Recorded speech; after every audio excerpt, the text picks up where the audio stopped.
बिस्मिल्लाहिर्रहमानिर्रहीम। अस्सलाम वालेकुम। वेलकम टू एएस नॉवेल्स इन। कैसे हैं आप सब? उम्मीद है खैरियत से होंगे। हाजिर खिदमत हूँ एक नए नावल के साथ जिसका नाम है उजालों में सफ़र और इसे तहरीर किया है आसिया रज़ाकी ने। तो आइए शुरू करते हैं। गरम धूप अलाव की तरह दमक रही थी। कहीं कहीं कोई दरख्त का साया मिल जाता मगर रास्ता था कि ख़त्म होने में ना आता था। दोपहर का वक्त था, कोई सवारी नहीं मिली। टैक्सी रिक्शे जन से गुजर जाते, पैदल चलना दुश्वार हो गया। अब मुझसे गर्मी बर्दाश्त नहीं होती, काफ़ी आराम तलब हो गई हूँ। हालांकि जवानी में तो 20-25 आदमियों का खाना पकाना भी इतना मुश्किल नहीं लगता था। गर्मी का मौसम इतना तकलीफ दे नहीं लगता था। सारा दिन बावर्ची खाने में ही गुजर जाता। ससुराल का घर माशाल्लाह भरा पूरा था। 2 जेठ जेठानियाँ, उनके दर्जन भर बच्चे, नंद सास ससुर। मैं सबसे छोटी बहू थी, इसलिए सबका हुक्म मुझ पर चलता था। जेठानियाँ मोहब्बत और हमदर्दी के 2 बोल बोल कर मुझसे इतना काम लेती।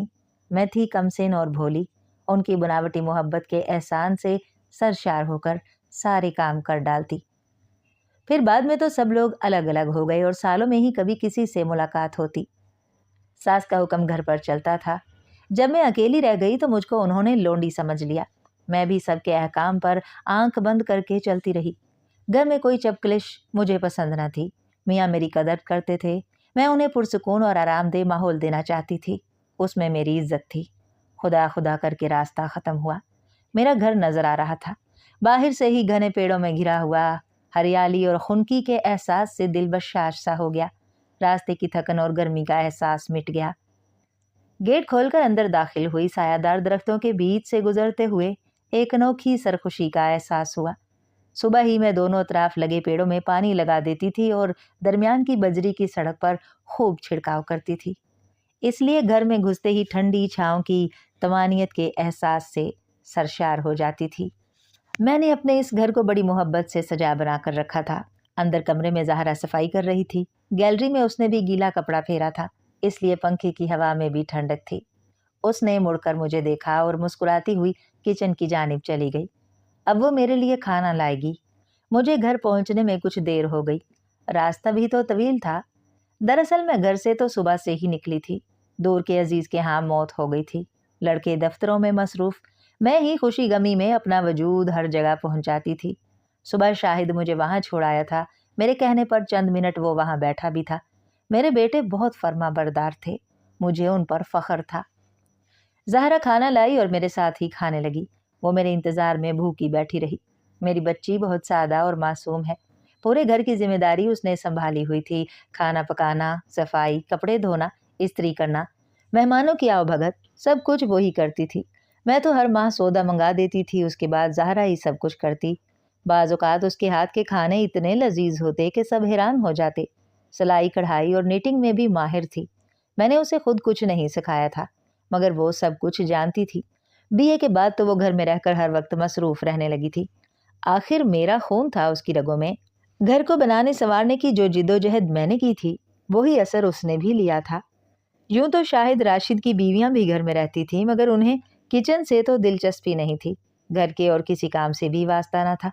हाँ, अलबत्ता अपने कमरों की दुरुस्ती सफाई वगैरह कर लेती थी।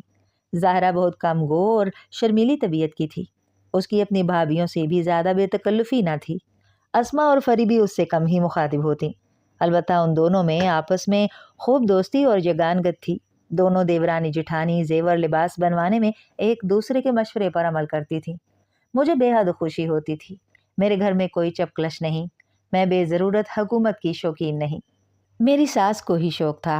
वो चाहती थी कि उनकी इजाज़त से मैं खाऊं पीऊं, उनकी मर्जी का लिबास पहनूं, उनकी पसंद के रंग इख्तियार करूं, उन्हीं की पसंद का खाना घर में पके और सब उसे शौक और रगबत से खाएं। कफ़ायत की उन्हें बहुत आदत थी, हद से ज़्यादा। जुज़रसी का नतीजा ये हुआ कि मेरी जिठानियाँ चुपके चुपके अपने शोहरों के ज़रिए बाज़ार से तिक्के कबाब मंगा कर खाती थीं और मैं सास के कफ़ायती खानों पर इक्तफ़ा करती। तरबूज घर में आता तो उसके छिलके फेंकने की बजाय उसकी तरकारी पकाई जाती। मेरी सास को तरबूज के छिलकों की तरकारी बहुत पसंद थी। नतीजतन मुझे भी पसंद करना पड़ी। दिन में एक वक्त शाम को गोश्त पकता था और उसमें सब्जी और शोरबे की बहुतात होती। मुझे तो पकाना आता भी नहीं था, मगर शादी के बाद मेरी जेठानियों ने किचन के कामों से हाथ खींच लिया और सास के हुक्म पर मुझे सब काम संभालने पड़े। उनके हर हुक्म की तामील मेरा फ़र्ज़ थी। बड़ी बहुएं उनके दायरे इख्तियार से बाहर हो गई थीं। मुझे ज़्यादा सिंगार की इजाज़त न थी। बेवक्त कमरे में जाने का हुक्म न था। मियाँ से सबके सामने मुखातिब होने की इजाज़त न थी। मुझे शुरू में उनके अहकाम नागवार गुजरे। बाद में घर के माहौल को समझ लेने के बाद सब्र कर लिया कि सास भी मजबूर थी। जो सुनेगा उसी को सुनाएंगी। मैं सुनती रही, वो सुनाती रही। घर बहुत बड़ा था, खूब खुला आंगन था और मर्दाना हिस्से के बाहर भी ज़मीन खाली पड़ी थी जिस पर जंगली घास खुदरो पौधे उगाते। जब उनकी सफाई की जाती तो मिट्टी धूल उड़ा करती। शुरू में मुझे खाने पकाने में बहुत दिक्कत हुई। मियाँ सौदा ला कर देते, कलेजी फेफड़े देखकर मतली होने लगती। मैं उनसे शिकायत करती, मुझे कलेजी पकाना नहीं आता, बताएं कैसे पकाई जाती है। वो कचकचा कर कहते, तुम्हें मेरा कलेजा तो पकाना आता है, वो पका लेना। मेरे मियाँ अपनी माँ के ज़ेरे असर थे। उन्हें माँ के किसी फेल में कोई खराबी नज़र नहीं आती थी। वो मेरे साथ ख्वाह कैसा ही सलूक करें, मियाँ उसे हक़ बजानब समझते रहे। मेरे दोनों जेठ अपनी माँ से बेजार रहते थे। उन दोनों के ख्याल में उनकी बीवी बच्चों के साथ नाइंसाफ़ी हो रही है।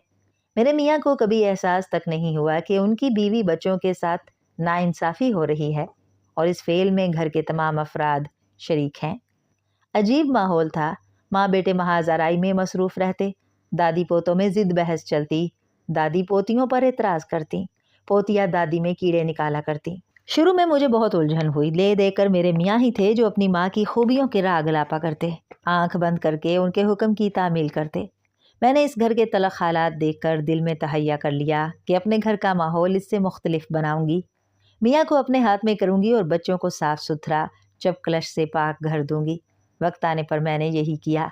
सास मरते वक्त ये घर मेरे मियाँ की खिदमतों, सादतमंदी और अताअत शारी के इनाम में उन्हीं को दे गई थी। इस घर को मैंने बनाया, संवारा। बाहर के हिस्से में जहाँ धूल मट्टी उड़ा करती या घास का जंगल होता था, बाग की सूरत बना दिया। फल लगाए, हर सीज़न पर नए नए फूलों के बीज लाकर लगवाती। मेरा घर फूलों से ढका और बहार से भरा हुआ होता था। और सबसे बढ़कर वो पुरसुकून और तमानियत जिसकी मैं आरज़ूमंद थी और जिसको कायम रखने के लिए मैंने बेहद मेहनत की थी। अपनी रूह पर अज़ाब सहे मगर ज़बान से शिकायत न की।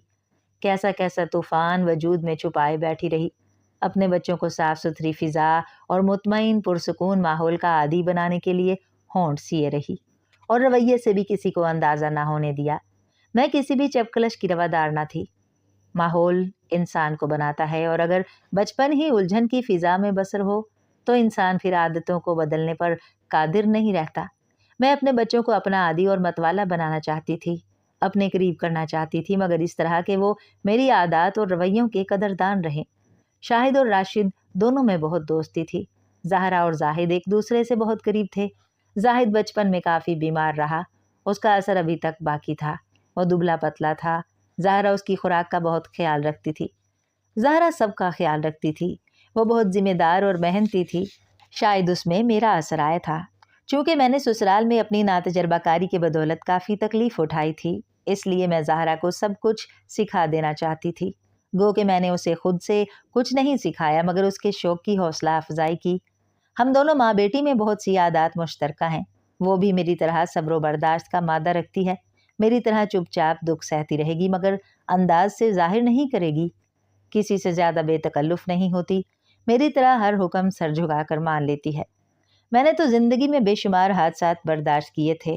अल्लाह ना करे कि ज़हरा किसी ऐसे इम्तिहान में गिरफ्तार हो। मुझे वो बहुत प्यारी, बहुत अजीज़ है, मगर कैसा जुल्म है कि मैं अपनी मोहब्बत और चाहत किसी पर ज़ाहिर भी नहीं कर सकती। मेरा दिल उसके लिए किस तरह धड़कता है। उसकी भलाई, उसकी खुशियों के लिए मैं कितनी आरज़ूमंद हूँ। अगर मैं ये सब ज़ाहिर करूँ तो लोग उसे ढकोसला समझेंगे, अनहोनी कहेंगे। मेरी सास जैसी अनहोनी की बुनियाद रखती गई थी। उसका अहवाल ये है कि मैं अपने चचा की बीमारी का सुनकर सास की इजाज़त से मैके आई थी। चचा का इंतकाल हो गया तो मैंने मज़ीद कुछ दिन रुकने का तहरीरी इजाज़तनामा मंगवा लिया, जो कि खिलाफ़े तवक्को था। मैं महीना भर मैके रही। इस अरसे में ताज़ियत के ख़त तो मियाँ ने ज़रूर भेजे मगर ना तो मुझे आने के लिए उन्होंने लिखा, ना लेने आए। 2 बच्चों के साथ सफ़र करना मुझे दुश्वार लगता था, इसलिए चचाज़ाद भाई के हमराह बग़ैर इत्तला के मैं ससुराल पहुँची। میرے میاں بچوں سے بے حد محبت کرتے تھے. انہی دونوں لڑکوں کی وجہ سے سسرال میں میری کچھ قدر بھی تھی. میں نے وہاں پہنچ کر عجیب منظر دیکھا. میری غیر موجودگی میں میری نافرمانی اور چڑچڑے پن کو بہانہ بنا کر دودھ نہ بخشنے اور معاف نہ کرنے کی دھمکی، ڈراوے دے کر اور بیٹے کی نافرمانی ناخلفی کے بیان کر کے سینہ کوبی کر کے اثر ڈال کر وہ بیٹے کی دوسری شادی کرانے میں کامیاب ہو گئی تھی. یہ شادی انہوں نے اپنی بہن کی نواسی سے کی. میرے گھر میں داخل ہوتے ہی میاں تو ادھر ادھر ہو گئے. سوکن جس کا میرے کمرے پر قبضہ تھا حیران اور پریشان تھی. ساس صاحبہ نے از خود مجھے اپنی فتوحات سے آگاہ کیا، میری سوکن سے تعارف کرایا. میں اپنے خیالات میں بہت مضبوط پوزیشن کی مالک تھی. زمین پر قدموں کی گرفت تھی. یہ سن کر میرا سانس رکنے لگا. زمین پر گر کر الٹے سیدھے سانس لینے لگی. زمین میرے قدموں سے کھسک گئی تھی اور میں خلا میں لٹک کر ہاتھ چلا رہی تھی. ساس میری حالت دیکھ کر گھبرا گئی. سوکن سہم گئی. اس نے مجھے گلوکوز پلایا، معافی مانگی، وعدے کیے کہ زندگی بھر میری غلامی کرے گی اور زندگی بھر اپنی پوزیشن کو فراموش نہیں کرے گی. میں صدمہ، تعجب، سراسیمگی کے عالم میں ان اندھیروں میں آنکھیں پھاڑ رہی تھی جو اب میرا مقدر تھے. اس رات اپنی شکست، لاچاری اور بے بسی کے احساس نے مجھے اس طرح جکڑا کہ موت و زندگی کی کشمکش میں مبتلا ہو کر مردہ بچے کو جنم دے کر جب گھر پہنچی تو ڈاکٹروں نے سختی سے مجھے خوش رہنے، کوئی غم کی خبر نہ سنانے اور ہر فرمائش پوری کرنے کی ہدایت ساتھ بھیجی. اسپتال سے آ کر بہت دن گمسم رہی. دنوں کسی سے مخاطب نہ ہوئی. دماغی حالت بہت خراب تھی. میرے میاں بہت نادم تھے. رات رات بھر جاگتے، معافی مانگتے، اپنی کمزوری کو کوستے تھے. وہ میری حالت کو دیکھ کر ڈر گئے تھے. ڈاکٹروں نے بھی سہما دیا تھا. وہ پوری سچائی سے وعدے کرتے تھے کہ زندگی بھر میرے بن کر رہیں گے. اس فعل میں ان کی خواہش شامل نہ تھی. محض ماں کی ضد سے مجبور ہو گئے تھے. سوکن نے بھی دن رات میری خدمت کی. ساس بالکل خاموش ہو گئی تھی. مجھے ان سے ہر قسم کی توقع تھی، مگر میرا گھر بھی وہ برباد کر سکتی ہیں یا اس بارے میں سوچ سکتی ہیں، اس کی امید نہ تھی. میری بیماری، پیٹ کے بچے کی موت اور پھر میری زندگی، وہ بے حد ڈر گئیں. میاں بھی شرمندہ تھے. میں نے موقع سے فائدہ اٹھاتے ہوئے اپنے حق کا مطالبہ کر دیا اور ایسی سزا ان لوگوں کے لیے تجویز کی جس کی تکمیل کے لیے میں پر امید نہ تھی. مگر میرے ذہنی صدمے، بچے کی ناگہانی موت اور خود میری زندگی کو درپیش خطرات نے میاں کو بہت متاثر کیا. وہ اس سزا کے لیے تیار ہو گئے. پہلی بار مجھے فتح نصیب ہوئی. پہلی بار میری ساس کو شکست ہوئی اور وہ اس شکست کو بہادری سے برداشت ہی نہ کر سکیں. وہ ایک دم چرمرا گئیں. سوکھے پتے کی طرح ان کی دو دھاری زبان جو مجھے کاٹتی چھیلتی رہتی تھی بالکل بند ہو گئی. ان پر آنن فانن فالج کا حملہ ہوا اور 2 ہفتے کے اندر وہ دنیا ہی چھوڑ گئیں. ساس کی اچانک بیماری، دوا، علاج، اس کے بعد ان کی موت کے باعث میاں اس سزا کو عملی جامہ نہ پہنا سکے تھے. میں نے ان کے سامنے 2 راستے رکھ دیے تھے کہ جسے چاہیں منتخب کریں، اور وہ راستے میں اور تسکین تھی. یہی ان کی سزا، یہی معافی تھی. وہ تسکین سے پہلوتے ہی کر سکتے تھے، مجھ سے نہیں. اول یہ کہ میں بالکل بے قصور تھی. دوسرے ان کے 2 زندہ بیٹوں کی ماں تھی، پھر مرنے والا بھی لڑکا تھا. میاں اس کی موت اور میری حالت بگڑنے کی ذمہ داری قبول کر کے تسکین کو زندگی سے خارج کر دینا چاہتے تھے. ظاہر ہے اس پر اس کا کیسا اثر ہوا ہوگا. اس کا رنگ پیلا ہو گیا.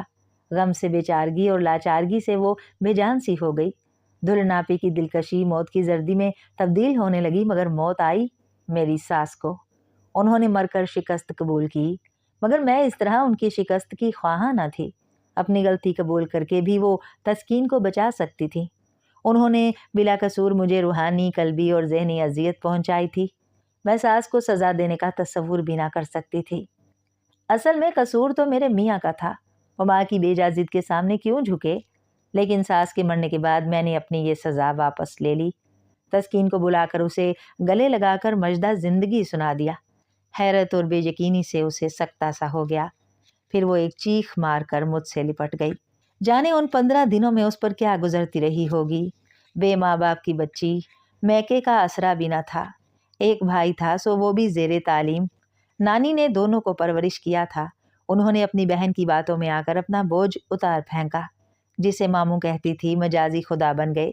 بزرگوں کے فیصلے کے سامنے سر جھکا دیا تھا، مگر اندیشوں نے جینا مشکل کر دیا. میری غیر موجودگی میں ہی مطمئن نہ تھی، نہ کہ میری واپسی پر تو اس کے ہوش اڑے ہوئے تھے۔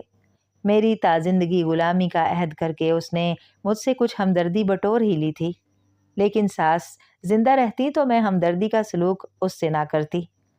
اپنی طاقت اور اہمیت کا مجھے خوب اندازہ تھا۔ میں خوبصورت گھر کو بنانے سنوارنے والی، شوہر کو خوش رکھنے والی ساس کی خدمت گزار بہو تھی، اور سب سے بڑھ کر 2 بیٹوں کی ماں۔ عام طور پر لوگوں کو مجھ سے ہمدردی تھی۔ تسکین اور بھی سہم گئی۔ گھر میں اوپر 2 کمرے تھے، باتھ روم، کچن بھی تھا۔ میں نے تسکین کو اوپر جا کر رہنے کی اجازت دے دی۔ وہ بے چون چرا رات کو وہیں رہنے لگی۔ صبح آ کر گھر کا کام کرتی، میری خدمت کا جو وعدہ اس نے کیا تھا وہ بھی پورا کیا۔ اب مجھے زمین پر پاؤں رکھنے کی بھی ضرورت نہ ہوتی۔ بچے بھی اسی کے والا و شیدا ہو گئے، اسی کے ساتھ چمٹے رہتے۔ دوپہر کو وہ انہیں اپنے ساتھ اوپر لے جاتی۔ میاں کبھی کبھار دوپہر کو آفس سے آتے تھے، وہ ہمیں تنہائی کا موقع دیتی۔ میں نے محسوس کیا کہ اب میاں مجھ سے پہلی سی بے تکلفی سے پیش نہیں آتے۔ شاید انہیں اپنے جرم کا احساس تھا، اس لیے رکے رکے رہتے، کچھ سوچتے ہوئے سے۔ کئی مہینوں کے بعد میں نے ان کی نظروں کو پہچانا۔ وہ کام کاج میں مصروف تسکین کو کنکھیوں سے دیکھا کرتے۔ وہ ہر وقت کچھ نہ کچھ کرتی رہتی، اس کا لباس بھی میلا ہوتا، کئی دن اسے کنگھا کرنے کی فرصت نہ ملتی۔ کئی بار میں نے اس کے رخساروں پر آنسوؤں کے دھبے بھی دیکھے تھے۔ وہ خود تو آئینہ دیکھتی ہی نہیں تھی۔ بچے اس کا راز افشا کرتے کہ آنٹی رو رہی ہیں۔ میری پرسش پر وہ گردن سے انکار کرتی، گو کہ بھیگے رخسار گواہی دیتے۔ جلتی آنکھوں کی بجھتی ٹمٹماتی شمعیں اقرار کرتی، مگر وہ برتن دھوتے، استری کرتے ہوئے برابر انکار کرتی رہتی۔ تسکین پر مجھے کبھی ترس نہ آتا، بس ہمدردی تھی کہ وہ یتیموں بے سہارا ہے اور اسے سہارا دینے والی ہستی بھی دنیا کو چھوڑ چکی ہے۔ ایسے میں میاں کا اپنے ساتھ اکھڑا رویہ مجھے سوچنے پر مجبور کر دیتا۔ ویسے وہ گھر کی تمام ضروریات پوری کرتے، بچوں کے ساتھ کھیلتے، میں کوئی فرمائش کروں فوراً پوری کر دیتے، مگر ماں کی موت کے بعد میں نے ان کے چہرے پر ہنسی نہیں دیکھی۔ جانے کیوں خاموش رہتے، اداس۔ کئی بار میں نے کریدا، مگر مثبت جواب نہ ملا۔ بچے تسکین سے بہت مانوس ہو گئے تھے۔ وہ گھر کا سارا کام کرتی، کھانا پکانا، گھر کی صفائی، کپڑے دھونا، استری کرنا، بچوں کی دیکھ بھال۔ میں کبھی سلائی کڑھائی نکالتی تو وہ بھی جھپٹ لیتی۔ بچوں کو نہلانا، کپڑے تبدیل کرانا، انہیں کہانی سنا کر سلانا، روتے ہوں تو بہلانا، غرض ہر کام اس نے اپنے ذمہ لے لیا تھا۔ صبح بہت سویرے آ کر جب جھکی نظروں سے کمرے میں بیٹی لاتی تو میاں کے چہرے پر سیاہی دوڑ جاتی۔ بے جان لرزتے ہاتھوں میں چائے کی پیالی پکڑتے، پجمردہ نظروں سے اسے دیکھتے۔ حالانکہ اس کی آمد سے پہلے یہ حالت نہ ہوتی۔ مجھے ان کے احساسات کا اندازہ ہو گیا تھا، لیکن کوئی عورت ازدواجی زندگی میں شرکت گوارا نہیں کرتی۔ میں نے اتنا کرم تو کیا تھا کہ تسکین کو گھر سے نہیں نکالا، لیکن ایسا لگتا تھا کہ میری یہ مہربانی ان کی سزا بن گئی۔ اب وہ اسے دیکھتے، پھر نظریں بچا لیتے اور مجھ سے خاموش زبان میں شکوہ کرتے۔ کچھ دیر پہلے کی زندہ دلی سرد مہری میں بدل جاتی۔ میں بھی ان کے اس رویے کو ٹال رہی تھی۔ بعض اغماض ہی سب سے بہتر رویہ ہوتا ہے۔ اگر وہ اپنے دل کی بات کہہ ڈالتے کہ وہ تسکین کو میرے برابر دیکھنا چاہتے ہیں، نوکروں کی طرح کام کرتے دیکھنا گوارا نہیں، یا یہ کہ اس کی اصل جگہ ان کے دل میں ہے، تو میں اپنی شکست پر شاید مر جاتی۔ اپنی ساس کی طرح تسکین کو اپنے برابر رتبہ دینا مجھے منظور نہیں تھا۔ میں اب ان کے جذبات سمجھ گئی تھی، مگر اس پر پردہ ڈالے رکھنا ہی میری کامیابی کی دلیل تھی۔ بے فکری سے انجان بنی ان کی پریشانی دیکھتی رہی۔ تسکین نے کبھی چہرے سے اپنی محرومی یا نظر انداز کیے جانے پر کسی رد عمل کا اظہار نہیں کیا۔ عورت کو بخوبی جانتی سمجھتی ہے۔ میں بھی تسکین کے دکھ سے واقف تھی، لیکن اسے سزا تو ملنی چاہیے تھی۔ میاں کو بھی کہ دوسری شادی ان کا جرم تھا، دراصل سزا انہی کو مل رہی تھی۔ تسکین تو گندم میں گھن بنی پس رہی تھی۔ میں نے کبھی اس کی حوصلہ افزائی نہیں کی، اسے خوب دبا کر رکھا۔ اسے دم مارنے کی مہلت نہ ملتی، یہاں تک کہ شاید وہ اب سوچنے یا اپنی زندگی کے دکھوں پر کڑنے کے لیے بھی وقت نہ نکال پاتی۔ یہ حقیقت ہے کہ میاں نے بھی کبھی میرے سامنے اس سے مخاطب ہونے یا اشارہ کرنے کی ہمت نہ کی۔ شاید وہ ڈاکٹروں کی تنبیہ سے ڈر گئے تھے۔ ان کے انداز سے لگتا ہی نہیں تھا کہ میرے اور بچوں کے سوا اس گھر میں کسی اور زندہ وجود کا گزر ہے جس کے بارے میں وہ کچھ پوچھنے کی ضرورت محسوس کرتے۔ سردیاں آئیں، میں نے زینے سے تسکین کو سکڑتا ہوا اترتے دیکھ کر اپنی پرانی شالیں اور سویٹر دے دیے، 2-3 نئے جوڑے بنا دیے۔ اس نے اعتراض کیا نہ خوشی کا اظہار۔ वो एक मशीनी इंसान या रोबोट की तरह काम करती थी। जज्बात का उसने कभी इजहार नहीं किया। मैं उसकी निगरानी और अपने फुर्सत लम्हात से तंग आ गई। मेहनती आदमी के लिए खाली बैठना सजा होती है। किताबें पढ़ पढ़ कर बेजार हो गई तो पड़ोस में मिलना जुलना शुरू किया। उधर मियाँ की मेरे साथ सर्द मोहरी बढ़ती ही जाती थी। उखड़े उखड़े रहते घर भी उन्हें बुरा लगने लगा। रात देर तक बाहर रह मैं चुप रहती कि अभी कुछ दिन उन्हें ना छेड़ा जाए। मैंने भी अपनी दिलचस्पी के मशगले तलाश कर लिए। लेडीज क्लब की मेंबर बन गई, पड़ोस में वक्त गुजारने लगी। दोपहर गुजार कर शाम को आती। एक रोज महज इत्तेफाक से मैं दोपहर को वापस आ गई। दोनों बच्चे सो रहे थे। तस्कीन शायद किसी काम में मसरूफ थी। मैंने उसे आवाज दी, जवाब न दारद। फिर कई आवाजें दे डाली, कहीं वो चली ना गई हो। सहन में आकर पुकारा। बारे जीने पर उसकी सूरत दिखाई दी। मुझे सर्दी लग रही थी, इसलिए रजाई में घुसकर उसे चाय बनाने का कहा। वो चाय ले आई तो मैंने पूछा, बच्चों को छोड़कर कहाँ चली गई थी? उसने नजरें झुकाए झुकाए चुपके से कहा, सुला कर गई थी, कमरे की सफाई कर रही थी। उसके बाद भी कई बार ऐसा हुआ कि वो दोपहर ऊपर गुजारने लगी, बच्चों को लिए बगैर चली जाती थी। मैं चौंकी और उसी की टोह में रहने लगी। उसे दोपहर को नीचे आराम करने का कह दिया। एक रोज फिर वो दोपहर को गायब रही। नीचे आई तो खिलाफे मामूल बहुत खुश नजर आ रही थी। उसकी झुकी झुकी पलकें लर्ज रही थी और आंखों में सरखुशी की चमक थी। उसके पैर थिरक रहे थे, जैसे कोई बड़ी खुशी मिली हो या किसी दौलत का मजदा सुन लिया हो। मैंने उससे पूछ ही लिया, तस्कीन, इस कदर खुश नजर आ रही हो, क्या बात है? उसने एक लम्हे को पलकें उठाकर मुझे देखा और नजर नीचे झुका ली। उसकी आंखों में एक सवाल छुपा हुआ था। क्या मैं खुश नहीं हो सकती? क्या मुझे इसका भी हक नहीं? मुझे इस खामोश सवाल में सर्द मोहरी के साथ एक तपिश महसूस हुई, जैसे सुलगती हुई आग में चिंगारियों की हरारत और चमक या बुझते शोलों की गर्मी। मैं तो खुश ही रहती हूँ, उसने पलकें झपक कर चुपके से कहा। उस रात मैंने बेहद माकूल अल्फाज में मियाँ को तस्कीन के रवैये की जानिब मुतवज्जा करना चाहा, लेकिन एक अरसे के बाद उनको मुझ में कोई खूबी नजर आने लगी थी। वो बेहद गर्मजोशी से हिसाब साबिक इजहार मोहब्बत पर मुसिर थे। काफ़ी अरसे बाद मुझे मियाँ की तवज्जो अपनी जानिब पाकर खुशी सी महसूस हो रही थी। मैं भी हमतन उनकी पजीराई में मसरूफ हो गई। लेकिन अगले दिन वो फिर बेनियाज नजर आए, जैसे मुझसे कोई नाता ही ना था। मेरा वजूद फरामोश करके वो फाइलों में गुम रहते। उसके कई दिन बाद तस्कीन के रवैये में फिर फर्क नजर आया। थिरकती नाचती आंखों में आरजुओं के चिराग जलाए गुनगुनाती फिर रही थी। रात को फिर मैंने मोहतात अंदाज में तस्कीन के बदले हुए रवैये का जिक्र छेड़ा और मियाँ बेनियाजी तर्क करके फिर गर्मजोश हो गए। मैं तस्कीन को दिल से निकाल बैठी। ऐसा कई बार हुआ तो मुझे शुबा सा हुआ। मैं चौंक गई। क्या वो मेरी बात सुनना ही नहीं चाहते या मेरी तवज्जो इस सवाल से हटाना चाहते हैं और इस मकसद के लिए मुझे बहलाकर सर्द मोहरी तर्क कर देते हैं? शायद वो तस्कीन के लिए ज्यादा पुरजोश हैं, या कहीं ऐसा तो नहीं कि उसकी याद आते ही वो मुझ में तस्कीन को तलाश करते हों। ये शुबा जिस्म जान को फूंकने के लिए काफी था। कोई औरत अपने शोहर को सोकन की जानिब रागिब होते नहीं देख सकती। ना ये कि मैं उनकी पहली बीवी थी जिसे उन्होंने बहुत चाहा और बिला कसूर सौत की आग में जलाया था। मैं उनके 2 बेटों की माँ थी। उनके अपने अजीजों को मुझसे हमदर्दी थी, वो जो मुझे ब्याह कर लाए थे। मियाँ की दूसरी शादी से नाखुश थे। उन्हें मेरा कसूर या खता नजर नहीं आती थी। यूं भी बेचारी तस्कीन शादी के जश्न और बारात के हंगामों के बगैर ब्याही गई थी। यूं भी उसकी कोर दबती थी। वैसे वो जिस्मानी लिहाज से भी मुझसे कमतर थी। एक रोज मैं मिसेस जहांगीर के यहाँ कमेटी की कुरानंदाजी के सिलसिले में उनके घर गई। मेरा प्रोग्राम तो 2 घंटे का था, इसलिए तस्कीन से कह आई थी, बच्चों को खिला पिला कर सुला देना। बेगम सरमद ने मुझे अपनी कार में मेरे घर लाकर छोड़ दिया। अंदर आई तो बच्चे सो रहे थे। मैं भी लेट गई। तस्कीन आज फिर गायब थी। आज मैं उससे कहूंगी, बच्चों को अकेला मत छोड़ा करे, उन्हें अपने साथ ऊपर ले जाया करे, मैंने सोचा। मैं बाथरूम में कपड़े तब्दील कर रही थी तो तस्कीन के कदमों की आहट सुनाई दी। सहन में खुलने वाली खिड़की से मैंने बाहर झांका। तस्कीन शायद बच्चों को देखने कमरे में आई थी। जब वो कमरे से बाहर सहन में पहुंची तो मैंने उसके खिले गुलाब जैसे चेहरे को ताज्जुब से देखा। वो हंसी से बेकाबू हो रही थी और कुछ इशारे भी कर रही थी। तब मैंने ऊपर की समत देखा। खिड़की में मेरे आशिक जार शोहर खड़े नीचे झांक रहे थे। جہاں تسکین انہیں میری عدم موجودگی کی اطلاع دے رہی تھی۔ خوشی، طمانینت، فراغت، آسودگی اس کے ہر انداز، ہر قدم سے نمایاں تھی۔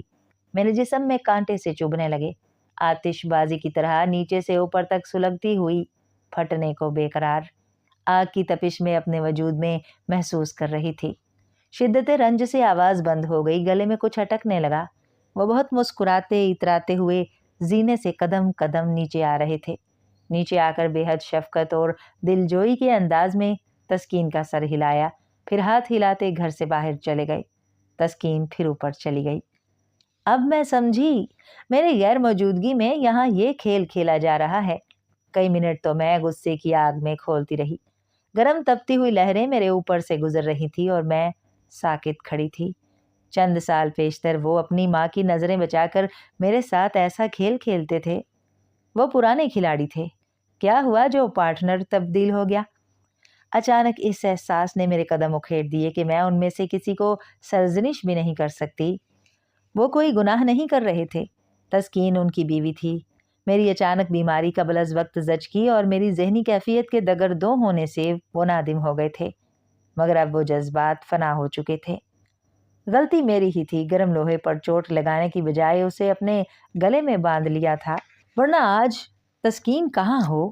تو یہ راز تھا اس مسرت و خوشی کا جو تیسرے چوتھے دن تسکین کے انداز سے جھلکتا، اور ویسی ہی گرم جوشی میاں میرے معاملے میں اختیار کرتے، گویا میری زبان بندی کے لیے کھلونوں سے بہلایا جا رہا تھا۔ اب سوچ نے مجھے اپنی گرفت میں لے لیا۔ غصے کی گرمی، پچھتاوے کے پسینے بڑھتے جا رہے تھے۔ پہلے میں خوب نہائی، یہاں تک کہ وقت کی سوئیاں آگے بڑھ گئیں۔ غصے کی گرمی آگ پر مصلحت کے چھینٹے ڈال کر موڈ درست کیا۔ کوئی الزام نہیں لگا سکتی، کسی قانون کے تحت جواب طلبی نہیں کر سکتی۔ اب تو ایک خدشہ بار بار پریشان کر رہا تھا۔ میری طرف سے بے فکر ہو کر وہ تسکین کے بازوؤں میں پناہ ڈھونڈتے رہے تو پھر میرا کیا ہوگا؟ کمزوری سی محسوس ہو رہی تھی۔ چند منٹ بیشتر کا دیکھا ہوا سین بار بار تصور میں فلم کی طرح چل رہا تھا، اور تب مجھ پر انکشاف ہوا۔ میاں پر میری گرفت کمزور ہو گئی ہے اور رفتہ رفتہ تسکین ان پر حاوی ہو رہی ہے۔ گھر کے تمام کاموں کی ذمہ داری تسکین پر تھی، اور وہ ان کاموں کے سلسلے میں مستقل ادھر سے ادھر حرکت میں رہتی تھی، نظروں میں آتی تھی۔ شاید یہی وجہ تھی کہ وہ ان کی توجہ کا مرکز بن گئی اور میری شکست کا سامان کرنے لگی۔ میں بھی انسان ہوں، اگر آگ بگولا ہو گئی تو یہ عین انسانی جبلت ہے۔ بچپن سے میں بہت حساس تھی۔ اپنے گھر میں بھی ابا امی کی مختلف خیالی اور برعکس مزاج کی بدولت جیسی تکا فضیحتی دیکھتی آئی تھی، اس سے بیزار رہتی تھی۔ جہاں سکون تھا نہ اطمینان، دونوں ایک دوسرے کی ضد میں نکتہ چینی اور مین میخ کے ذریعے ماحول کو پراگندہ کرتے، اور شامت آتی ہم بھائی بہنوں کی۔ امی ہمیں اپنا ہم خیال بنانا چاہتی، ابا ہم پر اپنا دعویٰ کرتے، روز اٹھا پٹک ہوتی۔ میں اسی وقت یہ فیصلہ کر چکی تھی کہ اپنے گھر میں خواہ کتنی بھی ناانصافی ہو، میں بلا وجہ کے شور و شر سے فضا خراب نہیں ہونے دوں گی۔ اپنے گھر کو مثالی جنت بنا کر دکھا دوں گی کہ مزاجوں میں ہم آہنگی نہ ہو تب بھی صبر سے، خاموشی سے، اچھی امید، نیک خواہشات کو زینہ بنا کر پرسکون ماحول فراہم کیا جا سکتا ہے۔ اسی لیے سسرال میں آ کر میں نے ساس، جیٹھ، جیٹھانیوں کے ساتھ یہی رویہ رکھا، جس سے کوئی تلخی نہ ہوئی، مگر میری خاموشی، اطاعت شعاری اور خدمت گزاری کے انعام کے طور پر مجھے تسکین کے جلاپے کا جو عذاب دیا گیا، اس نے گو میرے صبر کو جھنجھوڑ دیا۔ مگر اپنے گھر کو شعلوں سے بچانے کے لیے اس میں بھی وہی طریقہ اپنایا کہ بچوں کے اذہان پریشان نہ ہو، ان کی سوچ کسی غلط سمت نہ مڑے، وہ مجھ سے بدظن نہ ہو جائیں یا گھر میں میری حیثیت کے بارے میں متذبذب ہو گئے تو میں برداشت نہ کر پاؤں گی۔ ابھی تو تسکین ان کی آنٹی تھی، میری زبان کھل جاتی، میں مشتعل ہو کر اول فول بک جاتی تو ان پر جانے کیا اثر ہوتا۔ اب نئے واقعے کے بعد بھی میں نے زبان بند رکھی اور خود ہی تسکین کے حقوق ادا کرنے کی اجازت دے دی۔ اس سے فائدہ بھی ہوا، نقصان بھی، اور یہ ناگزیر تھا۔ جہاں تسکین کے رویے اور نظروں میں میرے لیے عقیدت اور شکر گزاری کے جذبات مستقل اجاگر رہنے لگے، وہیں میاں صاحب بھی میری شخصیت سے مروب ہو گئے۔ اور پھر ایسا بھی ہوا کہ تسکین قدر نڈر اور بے باک ہو گئی، میاں بے فکر اور پر اعتماد۔ میرے سامنے بھی کبھی کبھی جذبات کے اظہار سے باز نہ آتے، خواہ مذاق کے پیرائے میں صحیح۔ اب وہ تسکین کو بازار اور سینما بھی لے جانے لگے۔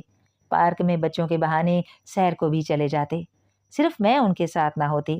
ان کے خیال میں مجھے تفریح کے لیے کسی اجازت یا سہارے کی ضرورت نہ تھی۔ میں تو اکثر اپنی پڑوسنوں کے ہمراہ سیر کے لیے چلی جایا کرتی تھی۔ میرے بے شمار ملنے والے تھے۔ تسکین گھرداری کی ذمہ داریوں میں جکڑی ہوئی تھی، اسے کبھی ایسے مواقع نصیب نہ تھے، اس لیے اس معاملے میں بھی میں نے ان کا موقف تسلیم کر لیا۔ مگر اندر ہی اندر میرے پندار کو ٹھیس پہنچی۔ وہ اب اس طرح سوچتے ہی نہ تھے کہ میں بھی ان کی اور بچوں کی ہمراہی چاہتی ہوں۔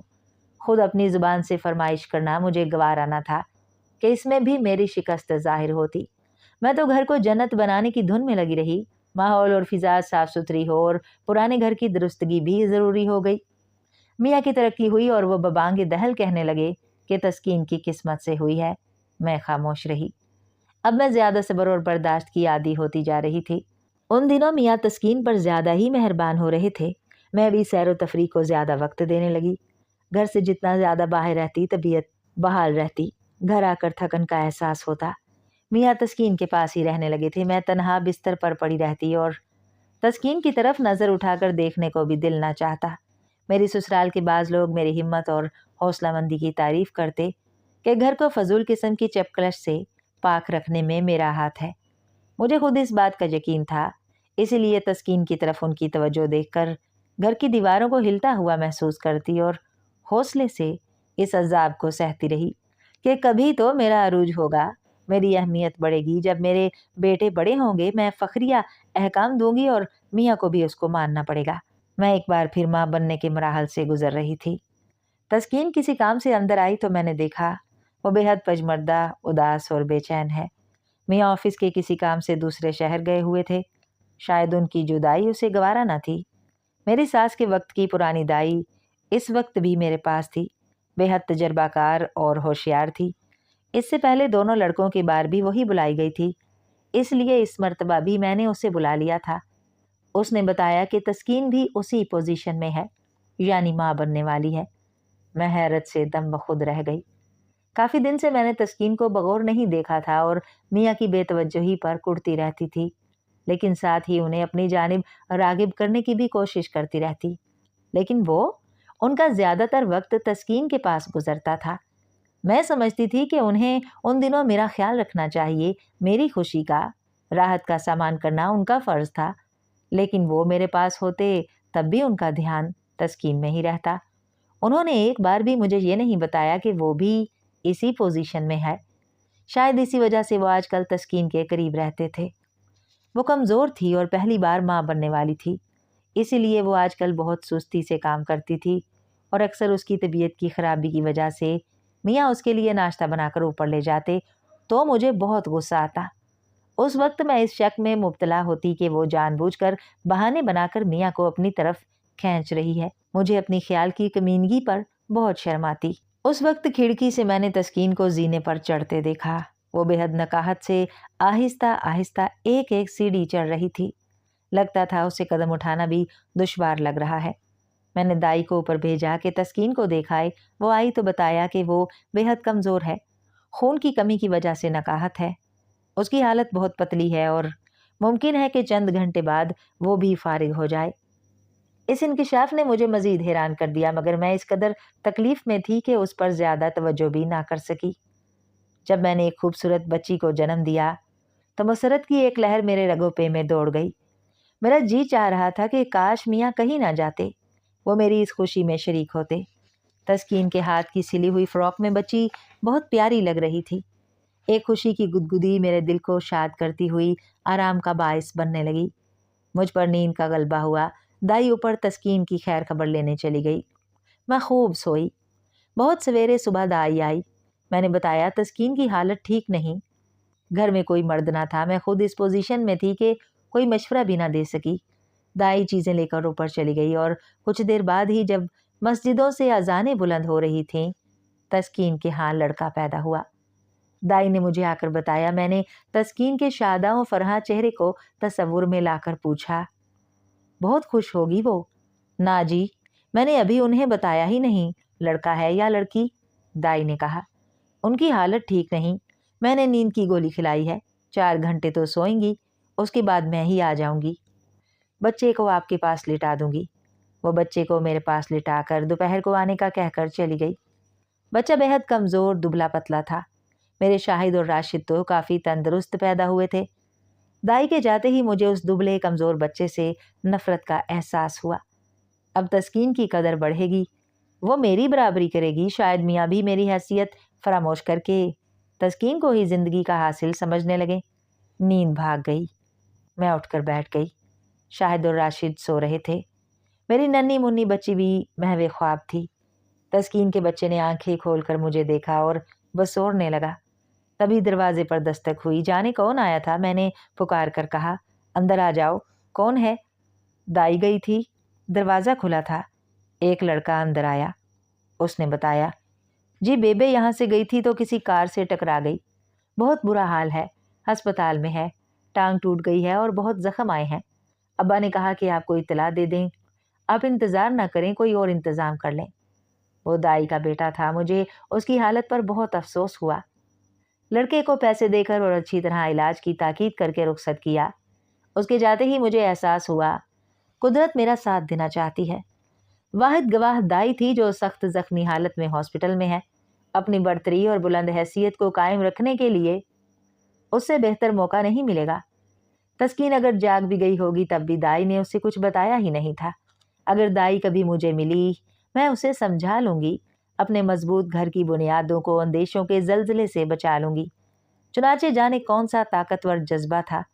पहले बच्चे की फ्रॉक बच्ची को पहनाई और अपनी बेटी को अपनी लखते जिगर को बगल में दबाकर लड़खड़ाते कदमों से एक एक जीना चढ़ती अपनी लम्हा बलम्हा बढ़ती हुई नकाहत को सहारा देती हुई ऊपर आई। तस्कीन बेखबर सो रही थी। उसके चेहरे पर जर्दी खुंडी हुई थी, जैसे खून की एक बूंद उसके जिस्म में ना हो। बच्ची को किस दिल किस जज्बे से उस दूसरी औरत के पहलू में लिटाया मैंने, शायद ममता से ज्यादा ताकतवर जज्बा था वो। मैंने अपनी सुर्ख और सफ़ेद तंदुरुस्त बच्ची को प्यार से देखा और फौरन मुड़कर बाहर आ गई।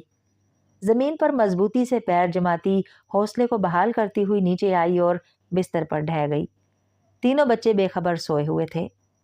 ज़मीन आसमान खामोश, दरो दीवार मेरे राजदां लेटने के बाद अपने पैरों को कांपते देखा। फतह का तूफानी जज्बा खून बनकर रगों में दौड़ने लगा। चंद मिनटों बाद मैं कमज़ोरी पर काबू पा चुकी थी। फिर जो सोई तो दोपहर के करीब ही जागी। बच्चा पूरी ताकत से रो रहा था। उसके बाद फिर दाई हमारे घर नहीं आई। कुदरत को मेरे जुर्म पर पर्दा डालना था। मेरी खूबसूरत बच्ची तस्कीन की गोद में और उसका कमज़ोर और नातवां बेटा मेरे पहलू में पलने लगा। मियाँ को जाहिद से बहुत लगाव था। वो ज़हरा को कम अहमियत देते।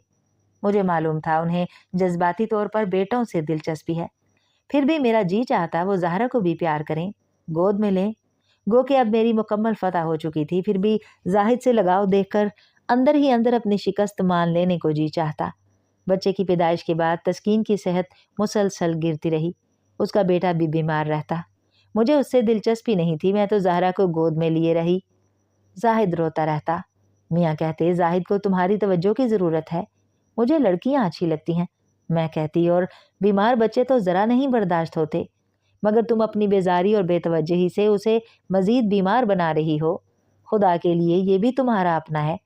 वो कभी कभी सख्त अल्फाज में मुझे उसकी हालत पर तंबीह करते। दूसरे के बच्चे से कोई कैसे प्यार कर सकता है। मेरे पास इस्तदलाल मौजूद था। 3 बेटों की माँ बेटी के लिए तरसी हुई है, इसलिए ज़हरा पर फरेफ्ता है। इसीलिए जब तस्कीन बहुत बीमार हुई तो उसके आराम की खातिर मैं ज़हरा को अपने पास ही ले आई। मियाँ ने दबी ज़बान में मुझसे तस्कीन को नीचे कमरे में लाने के लिए कई बार कहा। नहीं, मैंने साफ इनकार कर दिया। ये क्या कम है कि मैंने उसे अपने घर में जगह दी हुई है। एक हैसियत है उसकी, बस इससे ज़्यादा गुंजाइश नहीं। उसे वहाँ तन्हाई हो जाती है। बच्ची काफ़ी तंदुरुस्त है, उसकी देखभाल में दिक्कत होती है। नीचे शाहिद राशिद मदद कर सकते हैं। तुम हो। बच्ची मेरे पास ही रहती है। जब तक तस्कीन सेहतमंद हो मैं इसे अपने पास रख लूँगी। मैंने मियाँ को इत्मीनान दिलाया। वो चुप हो गए। कह ना सके कि माँ अपनी बच्ची को अपने पास रखना चाहती है। हालांकि उनकी आंखें, उनका चेहरा, उनके होंठ खामोशी की ज़ुबान में बार बार यही कह रहे थे। तस्कीन बहुत कमज़ोर होती जा रही थी। वो ज़्यादातर खामोश रहती। उदासी उसके वजूद में उतरती जा रही थी। अब उसे ज़हरा की भी ज़्यादा परवाह न थी। کبھی کبھی وہ زاہد کو گود میں لیتی تو حسرت بھری نظروں سے اسے دیکھا کرتی۔ میں اس کی نگاہوں سے آنکھیں چرا لیتی۔ اسے افسوس تھا، وہ اپنے میاں کو بیٹا نہ دے سکی، ان کی محبت حاصل نہ کر سکی، انہیں اپنی ملکیت نہ بنا سکی۔ وہ بیٹوں کے عاشق تھے، وہ کمزور وجود بھی ان کو بہت پیارا تھا۔ تسکین جسمانی طور پر اس قدر کمزور تھی کہ اب شاید وہ میاں کی توجہ کبھی نہ حاصل کر پاتی۔ شاید اسی لیے زہرا سے لا تعلق ہوتی جا رہی تھی۔ زہرا کو میری محبت، چاہت اور توجہ حاصل تھی، اور اب گھر پر مکمل طور پر میرا راج، میرا اختیار تھا۔ میاں کو مجھ جیسی صحت مند، چاق و چوبند بیوی میسر تھی۔ انہیں تسکین کے نحیف جسم اور زرد رنگ سے اب دلچسپی نہ رہی۔ تسکین کے بھائی کی ایبٹ آباد میں پوسٹنگ ہوئی اور تسکین کی خراب صحت کے پیش نظر اسے اپنے ساتھ لے گیا۔ تسکین نے زہرا کو لے جانے کا ذکر تک نہ کیا، وہ میرے پاس رہی۔ اب میں آزاد اور خود مختار تھی۔ دل میں کوئی خلش تھی، نہ ذہن پر کوئی بوجھ۔ پرانے زمانے کے بنے ہوئے گھر کی مرمت و درستی اور ترتیب بدل کر اوپر کے کمروں کی باری آئی۔ کمروں کی حالت ٹھیک تھی۔ میں نے وہاں برآمدہ اور ایک کمرہ بنوایا، پھر میاں سے کہا اسے کرائے پر اٹھا دیتے ہیں۔ تسکین گھر سے کچھ دن کے لیے گئی ہے، دنیا سے تو نہیں گئی۔ صحت مند ہو کر آئے گی تو کہاں رہے گی؟ میاں کو میرا مشورہ بہت ناگوار گزرا۔ جب ڈرائنگ روم اور برآمدہ بن رہا تھا وہ بے حد مطمئن تھے، سمجھ رہے تھے میں تسکین کے لیے کر رہی ہوں۔ میرے برابر والے کمرے میں رہ لے گی؟ میں نے فوراً پیشکش کی۔ بچی میرے پاس رہتی ہے، اسے 2 کمروں کی ضرورت بھی کیا ہے؟ اکیلی جان زینا چڑھنا اترنا اس کے لیے مشکل ہے۔ جب میں نے تم سے کہا تھا وہ بیمار تھی تب تم نے صاف انکار کر دیا۔ وہ فوراً بولے میری مرضی، میرا گھر ہے، جب دل چاہے گا جہاں چاہوں گی رکھوں گی، اور اسے بھی میری مرضی پر چلنا ہوگا۔ وہ میری 2 ٹوک بات سن کر بس میری صورت دیکھ کر رہ گئے۔ جیت پھر میری ہوئی۔ اوپر کے حصے میں کرائے دار آ گئے۔ انہوں نے جو پیشگی رقم دی اسے بھی میں نے گھر میں لگا دیا۔ باہر بڑے سے لان پر اچھی قسم کی گھاس لگائی، گیٹ بنوایا جس کے دائیں بائیں راستے کے دونوں اطراف میں مالٹے کے پیڑ لگوائے، کینو، آم، امرود، لیموں اور خوبانی کے پودے لگوائے۔ جگہ کی کمی نہیں تھی، اب باہر سے اندر اترے ہوئے ایک ہرے بھرے باغ سے گزرنا پڑتا تھا۔ لان کے چاروں طرف پھولوں کی کیاریاں تھیں۔ گھر کی صورت بدل گئی تھی اور وہ ایک نئے انداز کی خوبصورت کوٹھی معلوم ہوتی تھی۔ میں اب خوش اور مطمئن تھی۔ اتنے دن مزدوروں کے سر پر سوار ہو کر کام کروایا، تھک کر چور ہو گئی تو ان سے کہا تسکین نے کافی آرام کر لیا ہے، اب اسے بلا لیں، میں بچوں کی دیکھ بھال کروں، گھر سنبھالوں اور مردوں والا بھی سب کام کروں، اسے بلا لیں۔ شاید میاں نے اسے لکھا، پھر خود ہی لینے بھی گئے، مگر تسکین نے آنے سے انکار کر دیا۔ اس نے کہا میرا گھر کرائے پر دے دیا گیا، اب میں کہاں رہوں گی؟ نیچے کا گھر شاہد اور راشد کی امی کا ہے، میں اس کے ساتھ نہیں رہ سکتی۔ میاں کے زور دینے پر وہ کبھی کبھار آ کر بچوں سے ملنے کا وعدہ کر بیٹھی اور اس نے یہ وعدہ نبھایا۔ شاہد ارشد بھی اس سے بہت مانوس تھے، وہ بھی انہیں چاہتی تھی۔ جب آتی بچوں کے کمرے میں ہی رہتی تھی، جہاں اب زاہد کو بھی میں نے سلانا شروع کر دیا تھا، بلکہ تسکین کی مامتا کا خیال کر کے زہرا کو بھی وہیں لٹاتی تھی۔ لیکن اس کے بعد بھی تسکین نے زہرا کو اپنے ساتھ لے جانے پر کبھی اصرار نہیں کیا۔ میرے کہنے پر جواب دیتی اب یہ آپ کی ہی ہے، مجھ سے تو سنبھلتی نہیں اور اب عادت بھی نہیں رہی۔ وہ چند روز رہ کر چلی جاتی۔ اس کا بھائی بہت اچھی پوسٹ پر تھا، دونوں بہن بھائی میں بے حد محبت تھی۔ کہتے ہیں آنکھ ہو جل پہاڑ ہو جل، تسکین بھی میرے لیے قصہ پاری نہ بن گئی۔ میاں جا کر مل آتے، مجھے گھر کے کام کاج اور بچوں کی دیکھ بھال میں وقت کا احساس نہ ہوتا، اور وقت ٹھہرتا نہیں، گزرتا رہتا ہے۔ کئی سال ہو گئے، زاہد بھی اب سمجھدار ہو گیا تھا، لیکن جانے کیوں مجھے اس سے اتنی بھی ہمدردی نہ تھی جتنی شاہد کے پالے ہوئے کتے اور زہرا کے طوطے سے تھی۔ جب میں شاہد اور راشد کو پکارتی یا زہرا کو بلاتی تو وہ حسرت بھری نظروں سے مجھے دیکھا کرتا۔ اس کا ہر انداز مجھ سے التجا کرتا۔ میں اس سے کم ہی مخاطب ہوتی، میاں کے سامنے ہی مخاطب ہوتی، اور زیادہ تر اس کے نکمے پن، نالائکی اور لاپرواہی پر ڈانٹتی۔ وہ دن بدن کمزور ہوتا جا رہا تھا۔ زہرا اس کا بے حد خیال رکھتی، اسے اپنے ساتھ کھانا کھلاتی، رات کو خود اصرار کر کے دودھ کا گلاس دیتی، مگر جب میں شاہد راشد کو ناشتے پر دودھ پینے کی تلقین کرتی، وہ نخرے کر رہے ہوتے تو وہ ان کے سامنے سے گلاس اٹھا کر دودھ پی جاتا اور کہتا لیجئے بھیا، کتنے مزے کا ہے، امی نے خود اپنے ہاتھ سے اوولٹین ملائی ہے، بہت میٹھا ہے۔ اور میں کیا تمہارے دودھ میں کونین ملا دیتی ہوں؟ زہرا بگڑتی، کتنے نخرے کرتے ہو تم، خوش آمد کروانے کا شوق ہے تمہیں، अच्छा, अब तुम अम्मी के हाथ का बनाया हुआ दूध ओवल्टीन ही पीना। वो फौरन ज़हरा की खुशामद में लग जाता और मैं उस पर जिज़बिज़ होकर वहाँ से हट जाती। कई साल बाद मियाँ तस्कीन को घर ले आए। उसकी सेहत अब बहुत अच्छी थी, मगर उसका मिजाज बदल गया था। वो ज़ुबान का इस्तेमाल जान गई थी। मेरे लिए उसकी अब कोई अहमियत न थी। घर में एक नौकर था, हालात काफ़ी बेहतर हो गए थे। बच्चे भी अब इतने छोटे न थे, अपने अपने काम खुद कर लेते थे। तस्कीन को जाने क्या हो गया था, वो अपने हकूक के लिए मियाँ से लड़ती रहती। जाने कौन से हकूक चाहिए थे उसे। वो बहुत चिड़चिड़ी हो गई थी। बाज़ औक़ात तो वो मुझे भी लपेट में ले लेती कि मैं उसकी हक तलफ़ियों की ज़िम्मेदार हूँ, और मैं 3 बेटों की माँ के गरूर से तन कर उसे बेटी की माँ का ताना देने से भी गुरेज़ ना करती। मियाँ बेचारे 2 बीवियों के बीच में पिस कर रह गए। वो भी झिल्लाने और चिढ़ने लगे, और अक्सर उनका गुस्सा मुझ पर उतरता और वो चिढ़ कर कहते, तुम खामोश रहो, तस्कीन की हक तलफ़ी हो रही है, तुम्हारी नहीं। गर्ज़ घर मछली बाज़ार बन गया।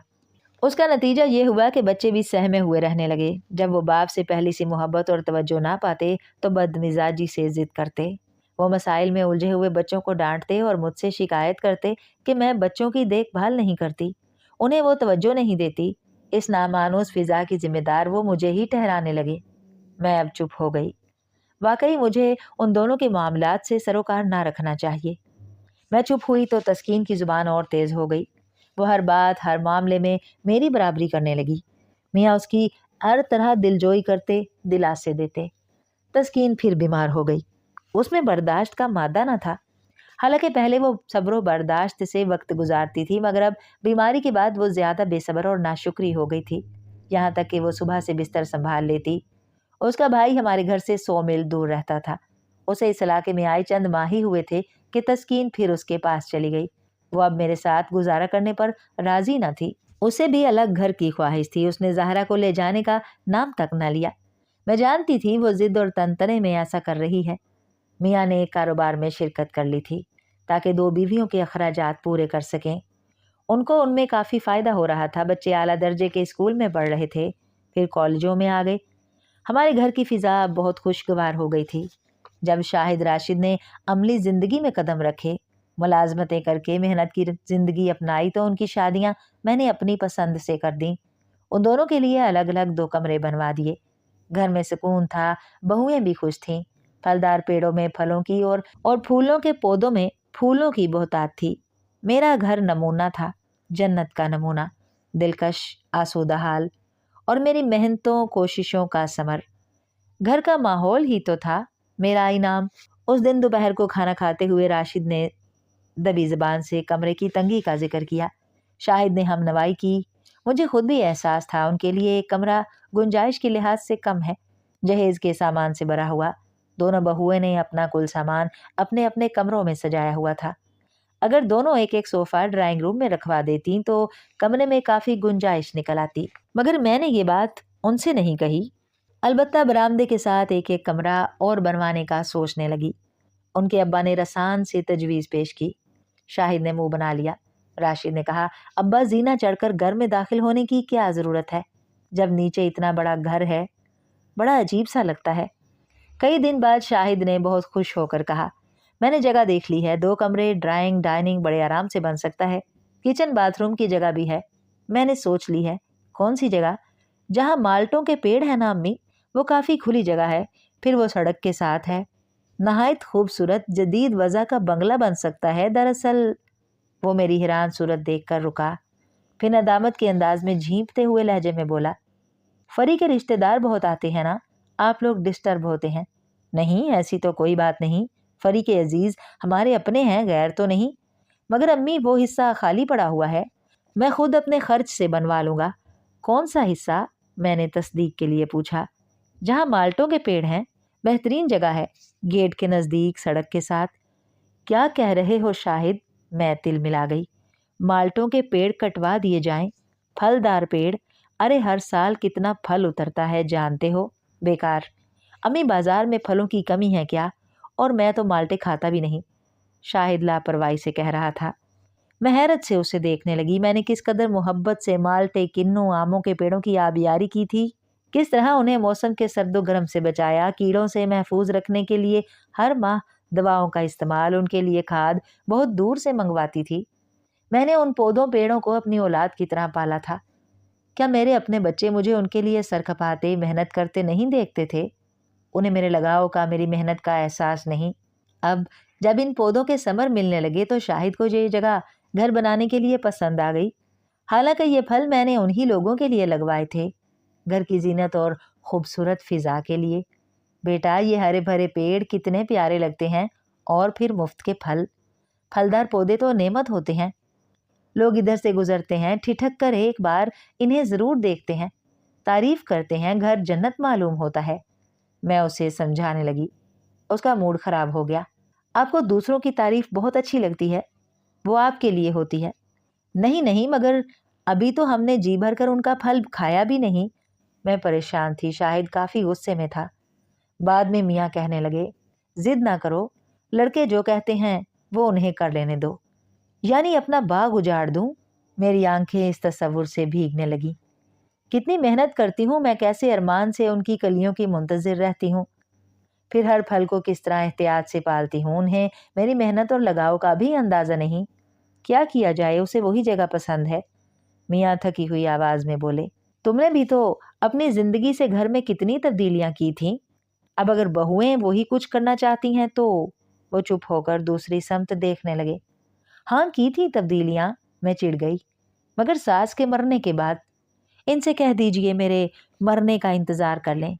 पता नहीं उन्होंने ये बात बेटे से कही या नहीं, मगर घर में सर्द जंग शुरू हो गई। मैं अपनी जगह सोच में गुम रहती। शाहिद, राशिद अलग जाने क्या मंसूबे बनाया करते थे। कमाल है, मैंने तो हमेशा अपने बच्चों और घर की बहबूदी के लिए मेहनत की, मुशक्कत बर्दाश्त की।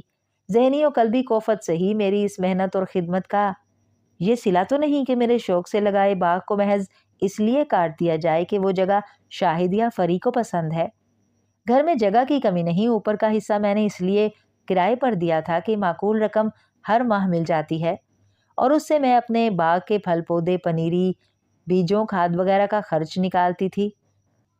ऊपर का हिस्सा काफ़ी गुंजाइश का है, सहूलत से खाली करवाया जा सकता है। उस दिन जब खामोशी से खाना खाया जा रहा था, मैंने नरमी से उन्हें समझाने, अपना नजरिया गोश गुजार करने की कोशिश की। इस घर की छत, इसकी ठंडी छांव, अमनो सुकून की खातिर मैंने मिन्नत भरे लहजे में कहा, चलो मैं ऊपर चली जाती हूँ, तुम लोग नीचे अपनी पसंद से, अपनी मर्जी से रहना। मगर बेटा, फलदार पेड़ काटना बहुत गलत बात है, गुनाह होता है। इन पौधों से कैसी ठंडी छांव, कैसी मस्त बहार का एहसास होता है। हर वक्त हर लम्हा सब्जा, हरियाली, आंखें चमकने लगती हैं। शाहिद तंज से मुस्कुरा रहा था। मैं बात अधूरी छोड़कर उसकी तंजिया मुस्कुराहट में गुम हो गई। अम्मी, वो फौरन बोला, आपको गुनाह सवाब का अब ज्यादा ही ख्याल रहने लगा है। फलदार पेड़, फूलदार पौधा, आंटी किसी सायादार पेड़ और फलदार पौधे से कम थी क्या? उनकी जड़ काट कर जब आपने दूर फिकवा दिया, तब आपको गुनाह का ख्याल क्यों नहीं आया? जरा ज़हरा के दिल से तो पूछें। मैं उसकी बात सुनकर हक्का बक्का हो गई, सुन हो गई। ज़हरा खाना खाते खाते उठकर एकदम अंदर चली गई। मेरे दिमाग पर बर्फ सी जमने लगी। सबने खाने से हाथ रोक लिए थे। सिर्फ जाहिद बेखबरी में खाना खाया जा रहा था, और उसके चमचे की प्लेट से टकराने की आवाज़ सूरे इसराफील से कम न थी। जैसे बेड़ियों जंजीरों में जकड़े कैदी धीरे धीरे कदम उठाते, जंजीरें खड़खड़ाते मक्तल की जानिब रवां हो, मौत की जानिब, मंजिल की जानिब। सब चोर नज़रों से मुझे देखने लगे जैसे मैं मुजरिम हूँ। बर्फ़ पिघलने लगी, मेरा खून बेहद गर्म होकर खोलने लगा और आंखें जलने लगी। मैंने हाथ बढ़ाकर जाहिद के हाथ से चमचा छीन लिया और ज़मीन पर फेंक दिया। छन खनन खनन, चमचा ज़मीन से गले लगकर चीख उठा। सब लोग खाना छोड़कर उठ गए। मियाँ ने खाना छोड़ दिया, मगर वो उसी तरह बैठे रहे। जाहिद का चेहरा फक हो गया। वो सहम कर बाप को देखने लगा, जो प्लेट में कुछ तलाश कर रहे थे। मैं आंसुओं पर काबू न पा सकी। उन्होंने एक लफ्ज़ भी मुंह से नहीं निकाला। काश वो शाहिद को डांटते, कुछ तो कहते, मगर वो भी मुझे मुजरिम समझते हैं, तस्कीन को घर से निकालने का जिम्मेदार समझते हैं। ज़हरा पता नहीं कहाँ थी। मियाँ ने जाहिद से कहा, तुम ज़हरा के पास जाओ, वो रो रही होगी। जाहिद हड़बड़ाकर तेज़ी से कुर्सी खिसका कर उठा और बाहर निकल गया। खाना खाओ, उन्होंने मुझसे कहा, और ख़ुद भी खाने लगे। रात को ज़हरा मेरे पास आई। उसकी आंखें सुर्ख थीं और पपोटे सूजे हुए थे। मुझे उसकी गमगीन सूरत देखकर यूं लगा जैसे मैंने वाकई कोई जुर्म किया है। मैं भी नदामत से फिर सर ना उठा सकी। वो आहिस्ता से बोली, अम्मी मुझे माफ़ कर दीजिए, उस वक्त पता नहीं मुझे क्या हो गया था। जाहिद ने बताया कि किसी ने भी खाना नहीं खाया। मुझे बेहद अफसोस है, मेरा ये मतलब तो नहीं था। शाहिद भाई को ऐसी बात नहीं कहना चाहिए थी। मैंने उसे सीने से लगा लिया। हाय मेरी कोख जनी को सब गैर समझते हैं। अब तो इतना अरसा गुजर गया था कि मैं किसी पर यह राज आश्कार नहीं कर सकती थी और अपने जुर्म का एतराफ़ करने की हिम्मत ना पाती थी। शाहिद की ज़ुबान क्या खुली, फरीबी ने डर हो गई। वो भी इस घर में खुद को कैदी कहने लगी और घर को पिंजरा। उसके तुंदो तेज़ जुमले मेरा कलेजा खुरचते। बाग की बहार मांद पड़ रही थी। जाने किधर से ख़ज़ां का तसल्लुत हो रहा था। मौसम बदल रहा था। राशिद ने भी पर निकाले। वो भी अलग घर लेकर रहने की धमकी देने लगा। मैंने ऐसा कब चाहा था? मिलजुल कर इत्तेफाक से रहने के लिए तो मैंने शुरू से ही फ़ज़ाओं को तैयार किया था। दिल पर सख्ती सह ली, लेकिन बहू बेटियों को किसी बात पर टोका नहीं। कभी कोई एतराज़ नहीं किया, फिर भी ये बेजार हैं। आखिर क्यों? मेरा घर, मेरे बच्चे ही मेरी दुनिया, मेरी जन्नत थे। फिर इस जन्नत को किसकी नज़र लगी? एक बार मैं अपने ऊपर रहने की तजवीज़ पेश कर चुकी थी। उन्होंने उसे चुटकी में उड़ा दिया। किसी को मेरी कुर्बानी नज़र नहीं आई तो दोबारा मैंने इस मसले पर बात नहीं की। मियाँ का रवैया भी बदला बदला था। वो शाहिद राशिद की हिमायत में बोलते थे या फिर चुप रहते। और तो और उन्हें अब मुझ में नई नई खराबियाँ नज़र आने लगी। एक दिन ज़ाहरा को किचन में मसरूफ़ देखकर भुन्नाए हुए आए और बोले, दिन भर कोल्हू के बैल की तरह जूती रहती है। जो सलूक उसकी माँ से किया था वही उसके साथ कर रही हो। खुद भी कोई काम देख लिया करो। एक शोला नीचे से ऊपर सरसराता मुझे दागता हुआ गुजरने लगा। मैं सुलगने लगी, जलती लकड़ी की तरह चटकने लगी। कौन माँ होगी जो बेटी की दुश्मन होगी, मगर मैं अपने रिश्ते से किसी को आगाह भी कैसे करती। आप आइंदा ऐसी बात ना करें, मैंने जल जला कर कहा। जिस्म में भी उस शोले की तपिश बाकी थी, लहजे में भी हिद्दत थी। वो तंज से मुंह ऊंचा करके छत को घूरने लगे। मैं नहीं करूँगा, तब भी दूसरे करें और करते हैं। तुमने कान बंद कर रखे हैं, सबने होंठ नहीं सी लिए क्या? कौन लोग हैं वो, ज़रा बताइए। और कहते क्या हैं? लोग हमारे आस पास हैं, कहीं दूर से नहीं आते। आप आंखें और कान खुले रखें तो नजर आए। सब यही कहते हैं तुम्हारा सलूक ज़हरा के साथ इंतहाई नाइंसाफ़ी पर मबनी है। मेरी आंखें लबालब पानी में डूबने लगी। मेरा सलूक कौन सा किसने देखा है? सारा दिन मशीन की तरह काम में लगी रहती है। अरे मशीन के पुर्जे भी घिस जाते हैं। बस लोगों ने उसे काम करते देखा और नाइंसाफ़ी नज़र आने लगी। मुझे कब पसंद है उसका मशीन की तरह काम करना, मगर फरी और अस्मा घर के किसी काम में हिस्सा नहीं लेती। मुझे ज़ाहरा खुद ही किसी काम को हाथ नहीं लगाने देती। एक बेटी की माँ को बेटी के जवान होने के बाद ही आराम करने का मौका मिलता है। आप अगर मुझसे शिकवा करने की बजाय फरी और अस्मा से कहते कि वो भी कुछ हिस्सा लें, ज़ाहरा की मदद किया करें, तो बेहतर था। मैंने ज़ाहरा को हर काम का जिम्मेदार नहीं बनाया, मगर जब कोई दूसरा हाथ ना लगाए तो वो मजबूरन करना पड़ता है उसे। तो तुम ही क्यों नहीं हाथ बटा देती? अच्छा, दो बहुओं एक बेटी की मौजूदगी में मैं काम करती अच्छी लगूंगी भला? बेटी समझो तब ऐसा सोचना। कहते हुए वो बाहर चले गए। ए खुदा, ये कैसी सज़ा थी? मैंने इतना बड़ा गुनाह तो नहीं किया था कि सारा जहां मेरी मुखालफत पर उतर आए।